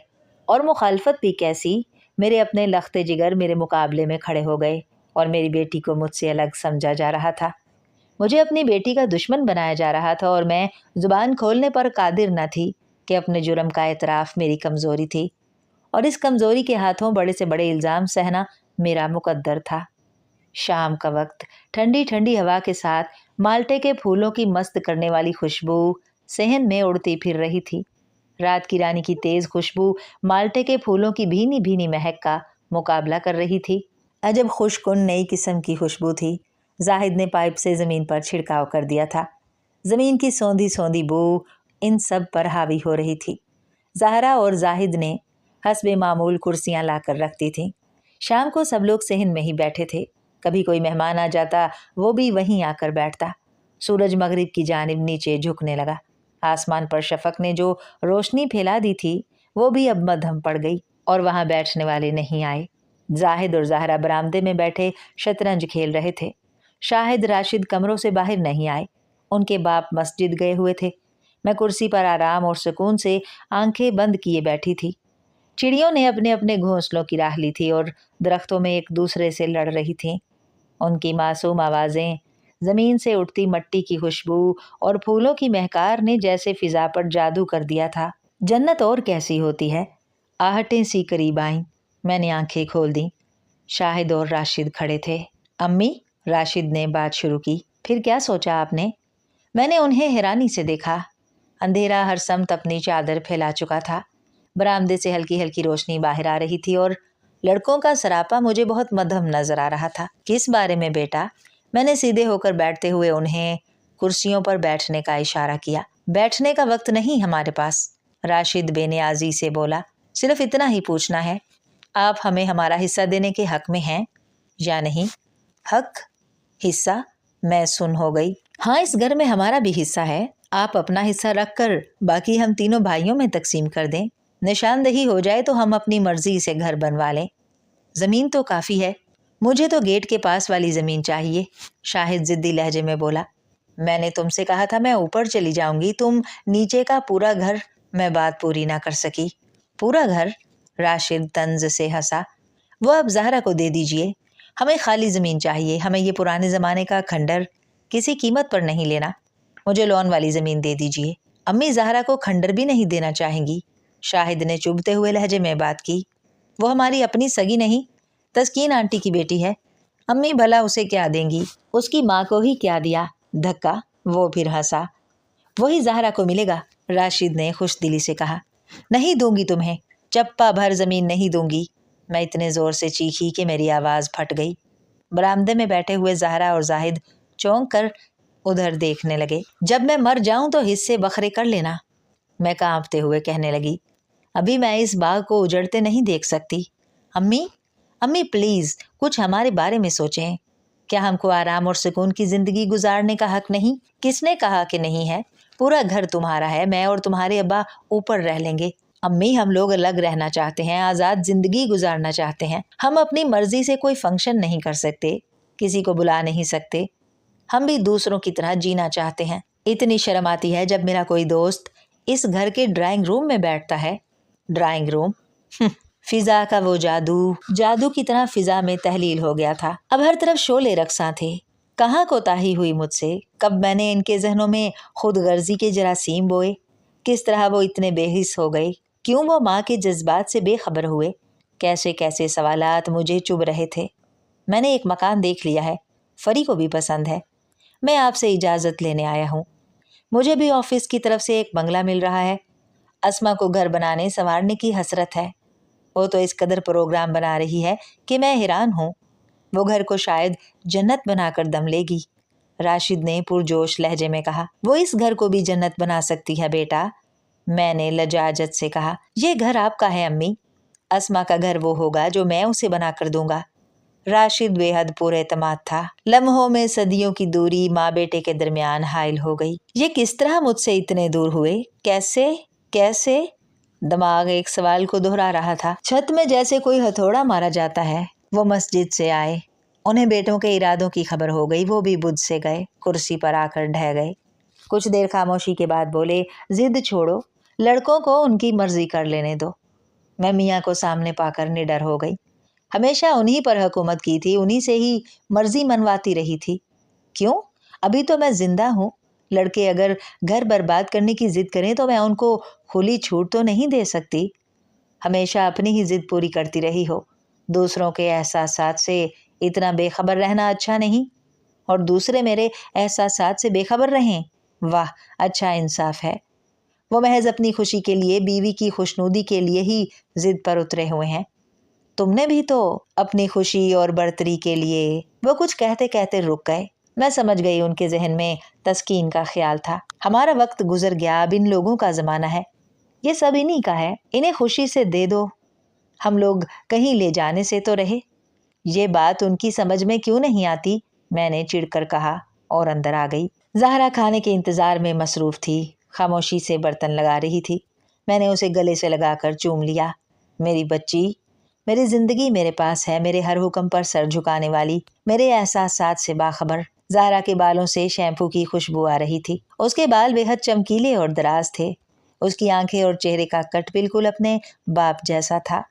उसकी चाल ढाल भी हूबहू बाप से मिलती जुलती थी। कुदरत ने यहाँ भी मेरी मदद की थी। अगर वो उन जैसी ना होती तो राज छुपाना मुश्किल हो जाता। खाने पर कोई ना आया। मैं, ज़हरा और जाहिद देर तक उनके मुंतज़िर रहे। फिर जाहिद ने खाना शुरू कर दिया। ज़हरा प्लेट पर लकीरें बनाती रही। मैं भी उठकर अंदर आ गई। सरासर शाहिद और राशिद की ज़्यादती थी, मगर उन्हें कौन समझाता। ज़हरा उनसे इतनी बेतकल्लुफ़ न थी। शादियों के बाद दोनों और भी दूर हो गए थे। रात इतनी लंबी और ऐसी खौफनाक थी कि मैं जागती रही, रोती रही और गुस्से से खोलती रही। परेशानी, फ़िक्र और उलझन। सुबह ज़हरा नाश्ते का कहने आई, मैं नहीं गई। फरी और अस्मा मेरी खैरियत पूछने के लिए आईं। मैंने उनसे किसी रवैये की बात नहीं की। कसूर बेटों का हो तो बहुओं से शिकवा करना गलत बात होती है। खुददारी की नफ़ी करना मुझे पसंद नहीं। मैं बुनियाद की हैसियत रखती थी, और बुनियाद मजबूत हो तो इमारत कभी कमज़ोर नहीं होती। राशिद बंगले में जाने के लिए सामान पैक करता रहा। मैं इज़्तिराबी कैफियत में देखती रही। वक्त रुखसत दोनों मेरे पास आए। ज़हरा बेचैनी से मुझे देखती रही। वो मेरे किसी इशारे की मुंतज़िर रही, मगर मैं खामोश थी। ज़हरा ने बेकरारी से अस्मा का हाथ पकड़ लिया और बिलक बिलक कर रोने लगी। ना जाएं भाभी, आप ना जाएं, हम अकेले रह जाएंगे। खुदारा कुछ सोचिए। उसके आंसुओं का असर होने लगा। राशिद भी बेचैन हो गया। अपना मतमाए नज़र समझाने लगा। हम खफा होकर तो नहीं जा रहे। यहाँ जगह की तंगी थी, किसी फंक्शन की गुंजाइश नहीं, किसी को बुला नहीं सकते। कोई खुद आ जाए तो बिठाने का प्रॉब्लम। एक फैमिली हो तो गुजारा हो सकता है। और फिर हमें ऑफिस की जानिब से बंगला मिला है। फ़ायदा ना उठाया तो हमाकत होगी। अस्मा मुझसे लिपट गई, माजरत करने लगी। मैंने उसकी माजरत कबूल कर ली। दोनों चले गए। फिर शाहिद और फरी भी चले गए। घर एकदम सुनसान हो गया। जाहिद सहमा हुआ रहता, ज़हरा परेशान। उनके अब्बा का मस्जिद में क़याम बढ़ गया। एक मैं ही थी जो किसी फिक्र परेशानी के बगैर रह रही थी। एक रोज़ मियाँ बाहर से आए तो उनका रंग उड़ा हुआ था। बार बार अंदर से बाहर आते, फिर अंदर चले जाते। तस्कीन बहुत बीमार है, मुझे बुलाया है, उन्होंने बुलंद आवाज़ से कहा और फिर अंदर चले गए। अंदर से ज़हरा के रोने की आवाज़ आई। जाहिद परेशानी से उधर देखने लगा। फिर चंद मिनट बाद आगे आगे मियाँ, उनके पीछे एक अटैची थामे हुए ज़हरा बाहर आई। उसका रंग सफ़ेद हो रहा था, आंखें गुलाबी हो रही थी। वो बहुत परेशान नजर आ रही थी। जाहिद किताब हाथ से रखकर उसे देखने लगा। वो भी परेशान हो गया था। मैं जा रही हूँ अम्मी, उसने बेखौफी से कहा। मेरी माँ को मेरी ज़रूरत है। मैं हैरत की ज़्यादती से कुछ बोल ना सकी। आंखें खोले उसे देखती रही, जो बेहद पुरज़म और संजीदा नजर आने लगी थी। उसके अब्बा भी रंजीदा और कुछ परेशान से थे। उन्होंने मेरी जानिब देखने की जहमत तक न की। वो जाहिद को देख रहे थे, जो किताब मेज़ पर रख कर खड़ा हो गया था और सरासीमगी के आलम में ज़हरा को देख रहा था। अम्मी, ज़हरा मेरे करीब आकर नरम और ठहरे हुए अंदाज में मुझसे मुखातिब हुई। आपने मुझे कभी ये एहसास ना होने दिया कि मैं आपकी बेटी नहीं। मुझे यहाँ इस घर में बहुत मोहब्बत, अपनाइयत मिली। लेकिन आप जानती हैं, लड़की का घर उसकी माँ से होता है। गो के कहा जाता है कि एक बाप का घर बेटी का घर होता है, मगर मुझे तो यूं लगता था मैं किसी सराय में हूँ। कभी ना कभी अपनी माँ के घर जाऊंगी और वो वक्त आ गया है। इंतज़ार ख़त्म हो गया है। अम्मी, मुझसे कोई ख़ता हुई हो तो माफ़ कर दीजिएगा। ज़हरा बोल रही थी और मैं सुन रही थी। उसके चेहरे पर सुर्खी फैलती जा रही थी। फिर वो मेरी कल्बी और जहनी कैफियत से बेखबर जाहिद की तरफ मुड़ गई। उसने बड़ी बहन या माँ की तरफ उसे गले से लगाकर प्यार किया। फिर बाप से बोली, चलिए अब्बा, कहीं देर ना हो जाए। वो भी तजब्जब के आलम में थे। ख्वाब के से आलम में बड़बड़ाए, हाँ, कहीं देर ना हो जाए। उनके चेहरे पर उलझन सी थी। ज़हरा ने उनका हाथ हिलाया। वो चौंक गए। मेरा सख्ता भी टूट गया। अब एक ज़बरदस्त तूफ़ानी झक्कड़ मेरे वजूद को रेजा रेजा किए दे रहा था। एक सैलाब था जो मुझे बहाए लिए जा रहा था। मेरी आंखें समंदरी नमकीन पानी से भर गईं। गला बंद हो गया, जैसे कोई पूरी ताकत से उसे दबा रहा हो। एक ज़बरदस्त जिद्दोजहद के बाद मैं खुद को भंवर से बचा सकी। नहीं नहीं, मेरे मुंह से निकला। मैं और कुछ भी ना बोल सकी थी। अंधेरा था, तूफानी रात का बसेरा था। मेरे जज्बात पर मैं मछली की तरह तड़प रही थी कि नागन की तरह बल खा रही थी। मुझे कुछ होश न था। मैं सिर्फ अपने वजूद से बुलंद होने वाली चीखें सुन रही थी। बेबसी, नाताकती और शिकस्त की आवाज़ सदाओं के गर्दाब, फरियादों के भंवर में चकरा रही थी। शायद कुछ वक्त गुजरा। होश आया तो ज़हरा जा चुकी थी। उसके अब्बा भी चले गए थे। सिर्फ जाहिद था, जो मुझसे लिपटा, बेकरारी से रो रहा था। अम्मी, प्यारी अम्मी, मैं जो हूँ आपके पास, मैं रहूँगा आपके पास, प्यारी अम्मी, मेरी जान। अम्मी ना रोइए, अब चुप हो जाइए, मैं कभी नहीं जाऊँगा, मैं जो हूँ आपके पास अम्मी, आपका बेटा। ये उसकी सदाएं थी, ये उसी की फरियादें थी जो मुझे होश में लाईं। अब मैं थी और जाहिद था, सहमा हुआ, उदास, परेशान। और ये मेरा घर था जिसे मैंने जन्नत बनाना चाहा। साएं साएं करता खामोश और उदास घर, जैसे खंडर जहाँ उल्लू बोलते हैं और चमगादड़ें बसेरा करती हैं। मेरी जन्नत गुम हो गई थी और मेरे पास कुछ न बचा। मेरी अना, खुददार सलाहियतें, मजबूत आहनी इरादे, पुरज़म इफ्तिखार, मेरे पास कुछ न बचा था। मेरे अपने जिन पर मुझे गुरूर था वो मुझे छोड़कर चले गए, और जो मेरा न था, मुझसे न था, मेरे से लिपटा हुआ, मुझसे चिमटा हुआ सिसक रहा था, मुझे तसल्ली दे रहा था, अपने वजूद का यकीन दिला रहा था, अपनी मोहब्बतें लुटा रहा था। अगर उसे इल्म हो जाए वो कौन है, वो मेरा नहीं है, वो भी मेरा साथ छोड़ जाएगा।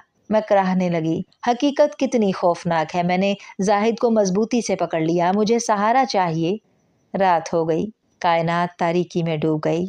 सन्नाटे की हुक्मरानी, उदासी का राज, गम के साए मुझे हर समत से डराने लगे। बाग की जानिब से खौफनाक आवाज़ें आ रही थीं।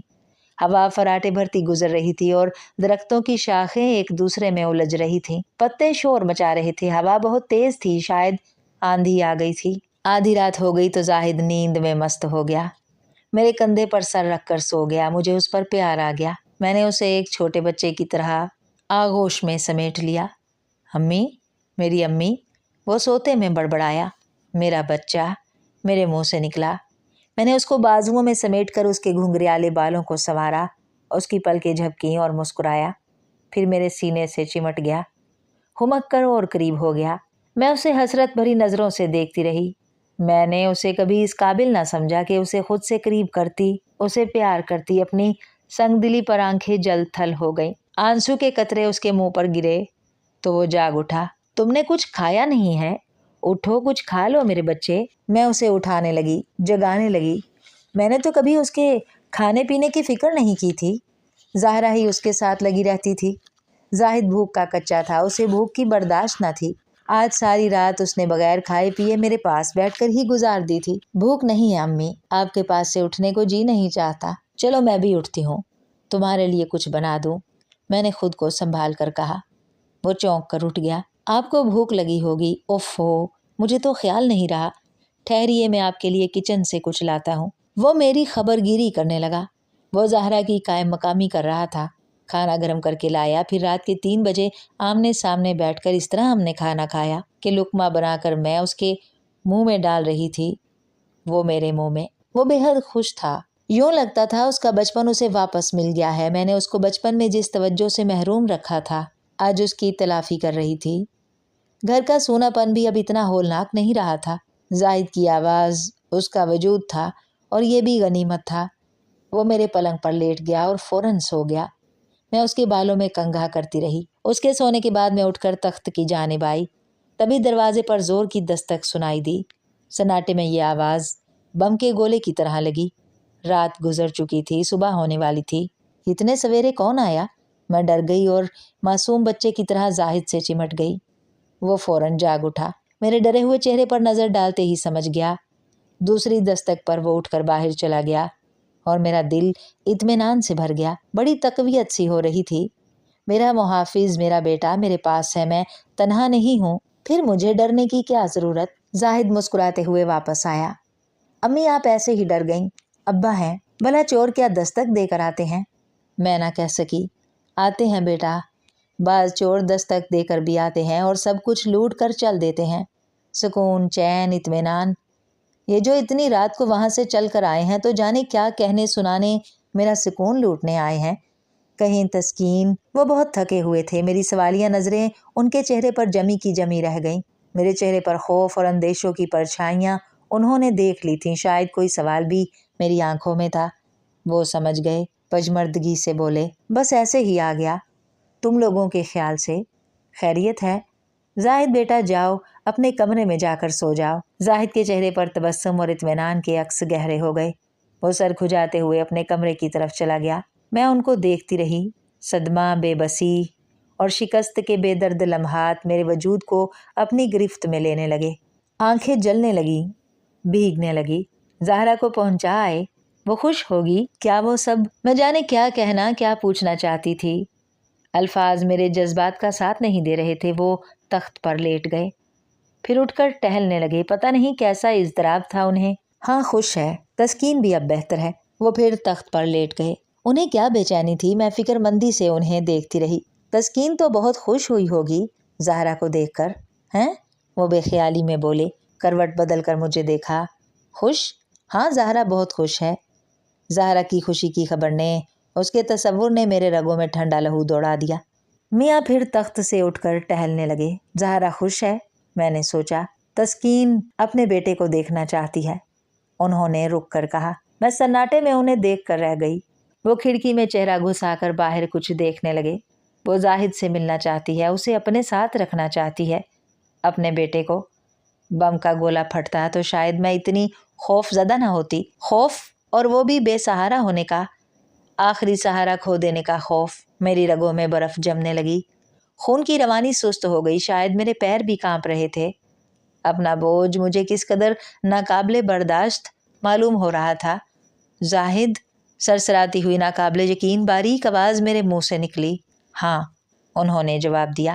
تسکین بیمار ہے، اسے یہ بیماری محرومیوں کی، مایوسیوں اور نفرتوں کی بیماری تم نے لگائی ہے۔ وہ اپنے بچے کے لیے تڑپ تڑپ کر اس حال کو پہنچی ہے۔ تم کو اپنے اس ظلم کا احساس اب تک نہیں ہوا؟ وہ چپ ہوئے تو میں نے سر جھکا لیا۔ میرا رواں رواں سوال بن گیا۔ میں احساس جرم سے نظر نہ اٹھا سکی۔ جب زہرا چھوٹی سی تھی، تسکین کو میں ڈاکٹر کے پاس لے کر گیا تھا۔ وہاں اماں مہرو بھی اپنے زخموں کی ڈریسنگ کے لیے آئی ہوئی تھی۔ اس دائی کو شاید تم بھول گئیں۔ اس نے لا علمی میں تسکین کے بیٹے کی خیریت دریافت کی، جو اسی کے ہاتھوں پیدا ہوا تھا اور بے حد کمزور تھا۔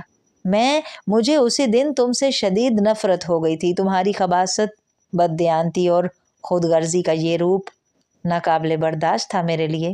غصے اور کراہیت سے میں کانپنے لگا، اور اس دن مجھے عورت کی ذلالت اور اس کی عظمت کے دو روپ نظر آئے۔ تسکین میری غیظ و غضب کی کیفیت دیکھ کر مجھے وہاں سے ایک پارک میں لے گئی اور دیر تک میرا غصہ ٹھنڈا کرنے میں لگی رہی۔